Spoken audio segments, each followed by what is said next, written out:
ka na masasaktan sa tagpuan ng ikaw at saka ko ang sarili mahagkan. Di mo na kailangan pagpilitin mag-isip, pag-aalinlangan ay dapat mong alisin. Huwag kang maghinala sa harap ng salamin, kailangan mo matutunan ng sarili mahalin bago ibahagi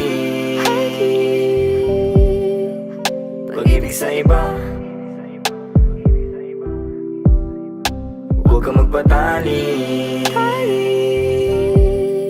sa iyong nadarama.